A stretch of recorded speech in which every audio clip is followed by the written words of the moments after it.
to pay that extra interest and stuff. But I mean, you're talking about just infrastructure costs or the allowable TIF district costs, right? I mean, No. well, how do you sell a lot that doesn't exist? You know what I mean? Well, That gets into.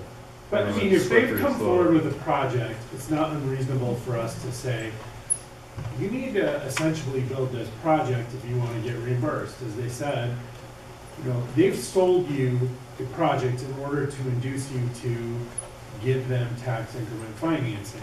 They can't then turn around and not build that project, but still get the infrastructure costs. You know, but we have had that situation. I'll give you an example. Private finance. But I'll give you an example, and we actually didn't have a lot of detail, but like Rushmore Crossing. If you saw the original conceptual drawings for Rushmore Crossing, what they thought they were gonna build is not what is out there now. Now, most people are happy with what's out there now and stuff, but you know, the economy went south and a lot of plans changed. And you know, we didn't have a lot of detail. But we are writing in specific dates, at least for the infrastructure generally, of when they have to start, so they don't drag it out till the end of the 5th year. And because you know what happens is they come in, they get a TIF, they're prepared, they have some sort of hiccup or the market changes and they kind of slow down or it cools off. And they kind of keep the TIF there thinking, well, we'll see what happens in the next year or two, and it could drag on for the 5 years. And so, you know, we have had situations where one developer came in, they wanted to do something, then after they got the TIF, it wasn't going to work out, and they couldn't proceed with the project. Another developer came in. Well, now the first developer feels like they have some leverage because it's their TIF. So we've written in out clauses that if they haven't started construction by this date, that we have the ability to terminate the contract. So we could potentially terminate the contract with them and then enter into an agreement with somebody else that's ready to go or build the infrastructure. I mean, these are things we tend to think about. But, you know, if somebody comes in, and Pauline brought it up, a good example, when they come in and tell you they're going to do something, okay, that and they're going to have $100 million of value. Now, we base the projections and the increments and whether this is economically feasible on that. Now, to some degree, what benefit we'll get at the end of the day. now to some degree, that's because of the way we structure TIFs. That's kind of their own problem. If they don't do that, you know, they're not going to get reimbursed because we're requiring them to privately finance it. But let's change it a little bit. Let's say there's a private component to it, and now we've got a public component that we're paying for, that we're upfronting the money. It's not the private developer that's paying the cost, but we're getting reimbursed for it out of the TIF. Now we do have an interest to make sure that they create the valuation. So one of the ones, and you know, lesson learned, and this was long before anybody on the staff side in this room was with the city, but one of the first TIFs was up off Deadwood Avenue in the Simpson area, where Harmony Heights is, and now Black Hills Federal. But that was one of the first ones that highlights what they're talking about. There was an estimation of value of TIF to support all the infrastructure. Well, one of the projects and one of the buildings that was proposed was Sioux Cabin. Well, they built a much smaller building than was proposed, and so the valuation wasn't there. And then they gave land away to centrally assessed. Well, and without the developer, who was really just a landowner who was trying to make some money off the land he owned, didn't, I don't think, really fully understand TIFs, other than, oh, they're going to give me a bunch of money to support my project. And yeah, he turned around and sold a bunch of the land to nonprofits, churches, state, that don't pay taxes. Well, guess what? His TIF expires this year and it's not paid off. So the bank also at the time probably didn't really understand TIFs that financed the project.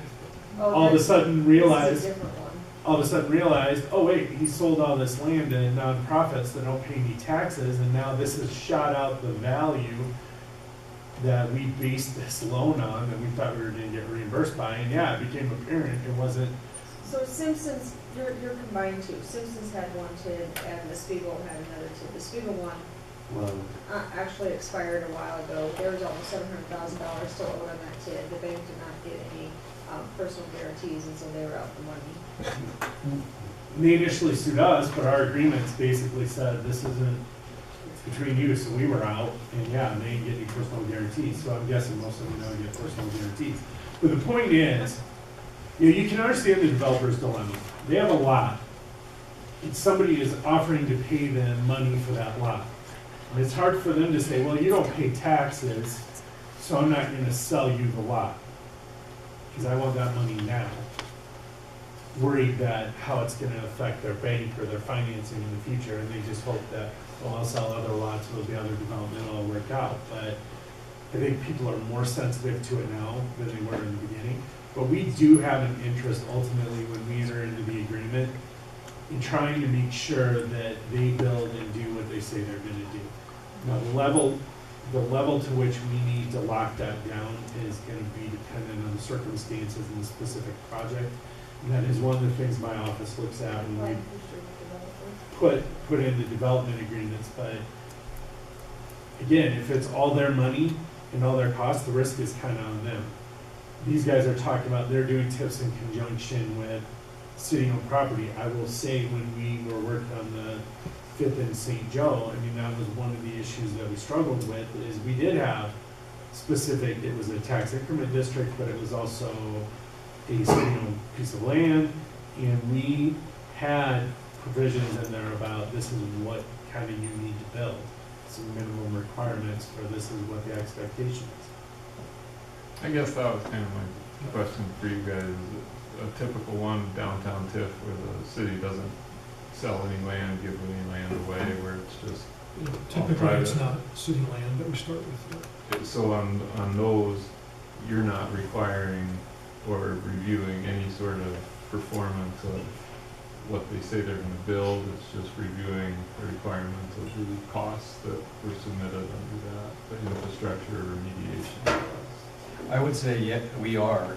And an example is a TIF district that we just dissolved. In our TIF agreements, there was a project in downtown that was gonna build some affordable housing on the privately owned land. And that project, in our TIF agreements, we indicated that, okay, we'll agree to issue you the TIF if 70% of these units are 60, 80 in AMI or area median income. And ultimately, they came back to us and said, well, we're now going to build market rate apartments. And ultimately, that's not what we agreed to in the original agreement. So we may not get as specific on some items, but ultimately, if a change to somewhat, the use or something affects how we review the entire, if they were to bring a project in downtown and it was, office and residential use, that's something we want to see downtown, but they then change that building to an industrial use or something. I mean, they'd have to change zoning and everything too, but that's stuff that we would not, don't align with our plans and are different than what we would approve. So we may not have as many restrictions on some of those, but there's still some caveats to at least the more recent TIFs that we've done and how we issue those. How do you, just kind of follow up, so say that apartment complex was built 6 years after the TIF work was done for some reason, would you just not certify that TIF until you saw the complex to make sure it hit that 70% requirement? Yeah, Or according to the agreement, I mean, they wouldn't have got any increments until the project was completed in that instance. Also, I'm following some of the conversations, if they were to do infrastructure improvements but not the building, there's no increment to be collected. So, I mean, they're not gonna get paid back anyway. Yeah, and I guess that's, on the simplest case, that's why I don't know, I don't think we need to go too far into the developer's business. If he's the one that is borrowing the money and. The reason he we doesn't pay back. see as why we should be going into the business is because they're asking for taxpayer dollars to reimburse them project costs. I mean, these are taxpayer dollars that they're getting. And if the. I just mean if it doesn't happen. No, You yeah. know what I mean? Yeah. If it doesn't If happen there are no at all, dollars, then. it's one thing, but if it still happens, but at a slower pace, Mhm. that puts more interest burden Yeah. on the TID. So that's another reason why you wanna look at some of those timelines though. One another thing a couple of the examples that you guys brought up, it seems like there was maybe larger districts that different parcels were sold to different entities and things like that. Most of our districts are site-specific, especially when you're talking about downtown redevelopment or our core neighborhoods, which is where we do most of ours. We're really looking at individual sites or maybe a couple sites, you know, so there's not a lot of selling of parcels off because that whole site's needed for the development. You know, we do have some larger ones, you know, that we've done as well, but ultimately we were comfortable enough with those that we didn't think that they were gonna, you know, section off land and sell it to a different entity. That example of the housing project that needed tax credits, when we found out that that was not the avenue that they were gonna pursue, we just dissolved the district. So it just went away. And now it's gonna be market rate housing. Years ago, we had a tax increment committee that would have the developer come in and we set all the staff, all the varieties, the attorneys, the finance, the planning, and everybody got together and it was not necessarily an open meeting, but it wasn't necessarily closed off, it was not advertised, but people could come in, and we did have other people come in and listen to it. But we sat down with the developer and worked out a lot of the ins and outs, and we said, okay, this is not gonna work, we don't think we should get repaid for that, you know, those kinds of, so similar to what you've done, you know, that you do, but not quite as detailed as what you do. And it worked well until we got a new mayor, and then that changed, and then it became something that he wanted the public to be involved in it, and the developers to be involved in it. So we had guidelines, and then the guidelines were, we had this room full of developers and council people trying to come, and staff trying to come up with new guidelines, and it changed over the years, constantly changed. So my question to you is, your guidelines, are they on paper like ours, or is there something that you just do, that you know you do and your council approves it? Written policy. Written policy, yeah. Yeah, we don't have a written policy. I mean, these are, the guidelines that we shared have traditionally been the guidelines of the city of Sioux Falls and how we've done our TIFs. Mike mentioned that we have been looking into maybe different areas that we would maybe expand what we're looking at doing. But again, we will, before we do that, get more specific with guidelines or policy. And so, you know, we traditionally focused on redevelopment, extraordinary cost in our downtown core neighborhoods, or you know, there's the option of kind of that economic development project similar to like the Sanford Sports Complex or a project where you could potentially do an economic development grant or something through TIF. And I think before that's something that this administration that we're currently working with is wanting to pursue.